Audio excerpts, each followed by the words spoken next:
Hello and welcome to this quick tutorial. I'm going to demonstrate the crocheted jasmine stitch. Hopefully when you're finished watching you should be able to create these 6-petal flowers neatly and easily with neat tight central holes. Visit my website for free patterns using this beautiful stitch. A tiny bit of preamble is necessary here. I'm going to demonstrate using a worsted wool. I recommend using a crochet hook that is 1 to 1.5 millimeters smaller than what's recommended for your yarn. In my opinion, it's not necessary to go smaller than that. So for this worsted weight, I'm using a 3.75 millimeter hook. A quick final note on hook choice. Jasmine stitch is mechanically difficult when you first start. So make it easier on yourself by choosing a hook that has a relatively small head relative to the hook size, nice smooth edges, and a slippery finish. My favorite is this hook by Clover on the right. See how it has slightly smoother edges compared to this smaller one on the left. The worst possible choice would be something like this, with a big head and sharp edges. This hook will not slide smoothly with this stitch and it will drive you crazy. So this project begins by building a foundation row, pictured above, made of a chain of puff stitches rather than the usual foundation chain. So start by placing a slip knot on your hook and chain 2.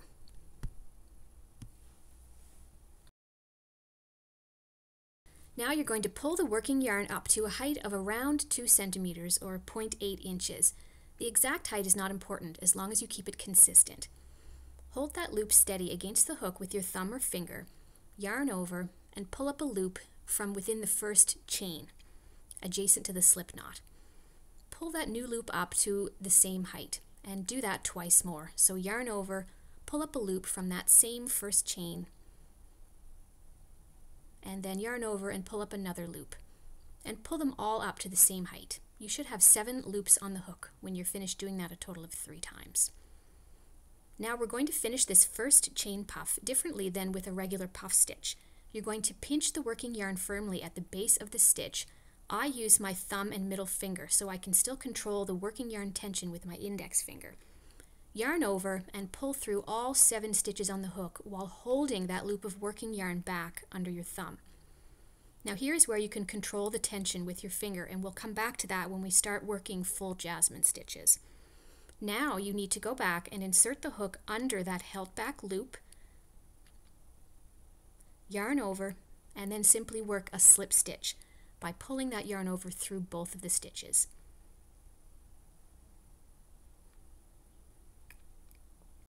Then chain 1 to finish the stitch and lock it in place. So this is the first puff stitch completed in our puff chain. We're now going to work another one, and the place to insert the hook is under the 2 loops of that slip stitch that we just worked, immediately above the loops of the puff stitch. Start every puff stitch by pulling up the working loop to again that same approximately 2 centimeter height, yarn over, insert the hook into that space under the slip stitch, yarn over, and pull up a loop. And do that a total of 3 times so that you end up with 7 loops on the hook.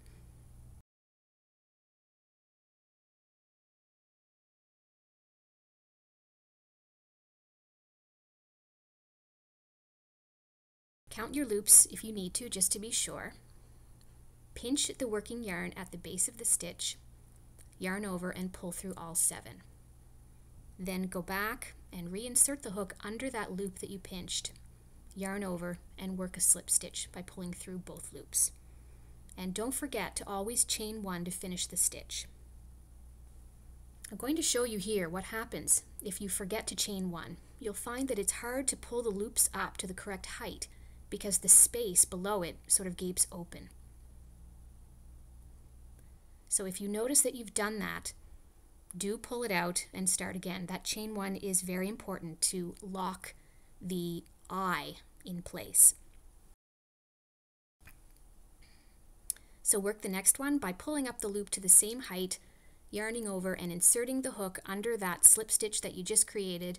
Again, a total of 3 times, 7 loops on the hook. Get that tail out of the way there. Pinch the working loop at the base of the stitch, yarn over, and pull through all 7. Then go back under that loop that you held back, yarn over again, and work a slip stitch by pulling through both loops, and chain 1 to finish. I'd like to point out here that some people will advocate working a single crochet instead of the slip stitch at the end of each of these puff stitches. You can do that if you want. I don't find it makes a tremendous difference for the chain puffs. But when we get to Jasmine stitch, it is important that you work a slip stitch right here, just by pulling through both loops rather than a single crochet. In my opinion, it makes a neater, tighter Jasmine stitch eye. Now, you may find that your chain puff kind of curls upwards like mine does here. I don't really know why that happens. It's some kind of a tension issue, but if it happens to your work, don't worry too much. It will straighten out. Here I'm just pulling those eyes apart to show you how tight they are. Skipping ahead a bit, here I've worked around 7 chain puffs, which is enough to demonstrate the Jasmine stitch, but work as many as you need to get the width that you want your project to be. Now we're going to work our first Jasmine stitch. Start by pulling up the working loop to your usual consistently exaggerated height, yarn over, insert the hook into the space beneath the slip stitch, the same space you've been using all along, and pull up the loop to the usual height, and do that a total of 3 times into that same space. So in other words, work another puff stitch. Next, we're going to keep those loops on the hook while we work another 2 puff stitches into the next 2 available spaces down the chain. Here is the next join, or eye, so yarn over and pull up a loop 3 times from that space, again making sure they're all around the same height. Now you should have 13 loops on the hook. That's 2 petals of your Jasmine stitch worked. Each puff stitch is called a petal. Now we're going to work a 3rd puff stitch into the next eye down the line. Yarn over, pull up a loop, and do that a total of 3 times. When you're finished that, you should have exactly 19 loops on the hook, 7 from your first one and 6 from the next 2. Now you're going to pinch the loop just exactly like you did for the chain puffs. Hold it very firmly now because you're going to have to yarn over and pull through all 19 stitches on the hook. And trust me, this gets easier the more times you do it. Here is where you can modify the tension and make sure that your Jasmine stitch eyes end up really tight and not gaping open. Simply by lifting up your left index finger, you can pull on the working yarn to tighten this stitch like a drawstring, all the while still holding back that loop. If you need to, you can readjust the yarn holding onto that loop to make sure that you've got it tight enough. Just make sure you pull the yarn very tight with your left index finger before you insert the hook back under that held back loop.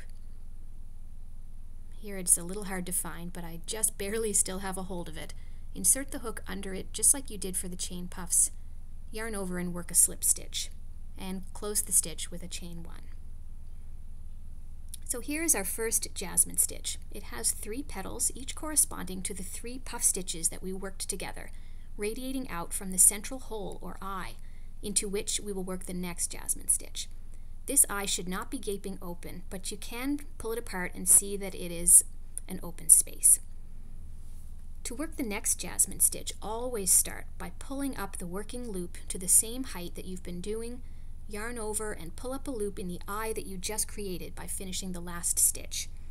Always yarn over and pull up loops a total of 3 times, which again gives you a total of 7 loops on the hook for this first petal. Then work the next petal into the next space down the line, which is the same space that the 3rd petal of the last stitch was worked into, but don't worry about that. Just always aim for the next available space. Don't skip any and you can't go wrong. So yarn over and pull up a loop a total of 3 times in that next space. Then yarn over and pull up a loop 3 times in the next space. Once you're finished doing that, you should have 19 loops on the hook. 3 individual petals. Hold back the working yarn as you yarn over and pull through all 19. Modify your tension by pulling up with your left index finger if necessary, drawing all the loops together like a drawstring, and that will make your final slip stitch nice and tight. And chain 1 to finish.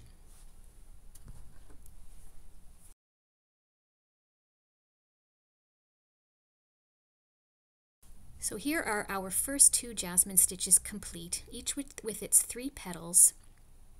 1, 2, 3 for the first one, and 1, 2, 3 for the second one. And you can count the jasmine stitches you've worked by counting these horizontal puff stitches along the top. That's the first petal of each one. Now you're going to keep working jasmine stitches all the way across the row, starting always by pulling up the working loop and working into the eye at the base of that loop that you just created, and then advancing and working additional puff stitches into the next 2 eyes down the line, always pulling them up to the same height. You might notice as I go here that my loops are not very tall. I tend to crochet very tightly. It doesn't really matter in terms of the final appearance of the stitch how tall your loops are, as long as you stay fairly consistent. But you may find that it's better to draw your loops up a little bit taller than mine.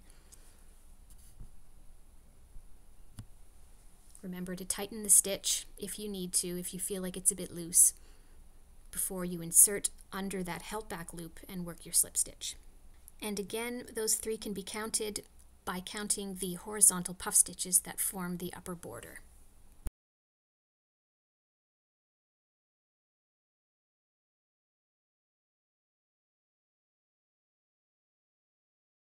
Here I just want to show you what happens if you drop the loop that you've held back between your thumb and middle finger. Sometimes you just have to rip the stitch out and start again when you do that, but sometimes you can actually find it, and I'll show you how.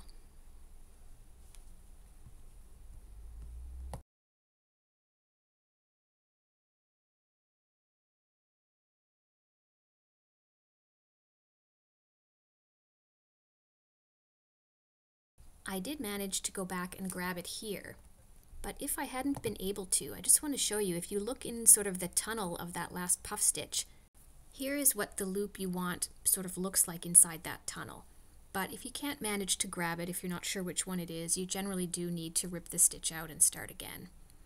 So here I am grabbing it there, awkwardly, with difficulty, and I've salvaged the stitch, so I can work my slip stitch and finish it up. We're getting close to the end of the row here. You can see me starting to get a little bit awkward as my hand gets tired.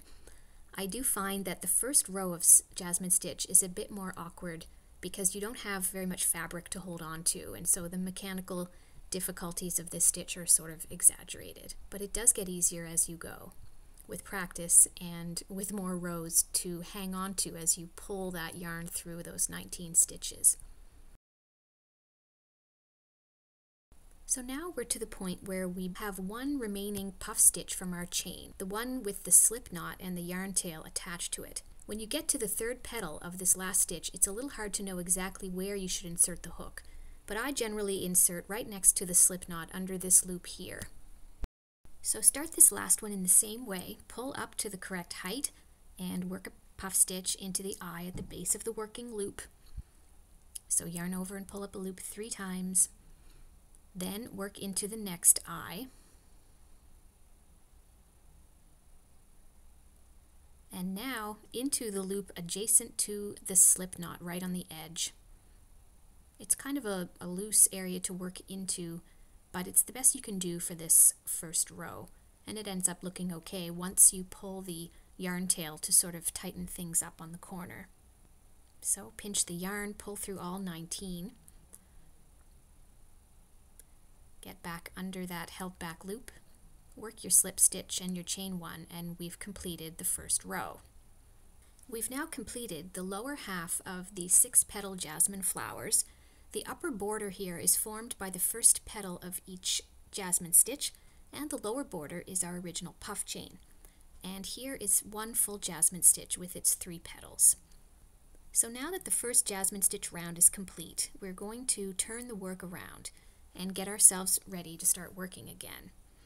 Every row from now on will start by working just a puff stitch and completing it exactly the same way that we did for the puff chain. So pull up the loop to the correct height, yarn over, and pull up a loop in the eye of the jasmine stitch you just completed, and do that a total of 3 times, so you have 7 loops on the hook.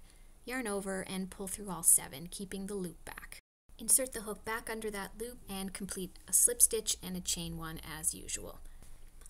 With that starting puff completed, you then just go on to work jasmine stitches all the way across the row. So start by pulling up the loop tall and working the first petal into that eye that you just completed at the top of the last puff stitch. Then work the second petal into the next eye down the line. Hopefully you can identify where that is in your work, but it's really just the next available eye.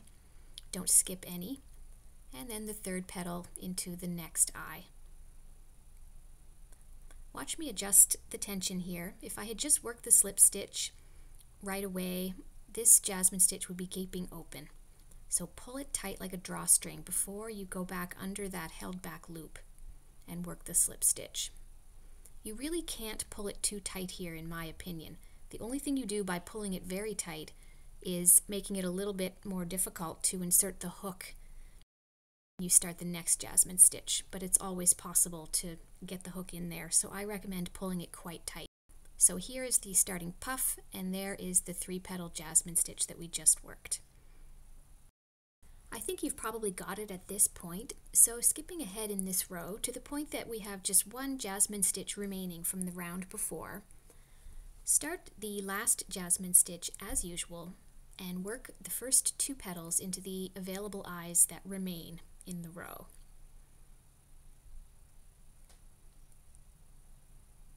Then the third petal is going to be worked into the eye that's right on the edge of the project.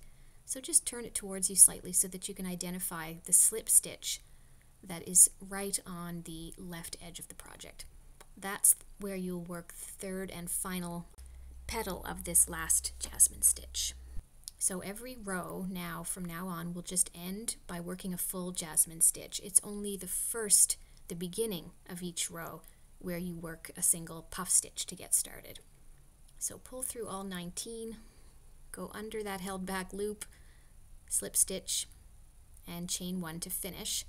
Then turn the work around and start the next row with a puff stitch and continue until it's as long as you want. So here we have these nice 6-petal jasmine flowers with nice straight edges. Jasmine stitch is solid, thick, dense, and eats a lot of yarn.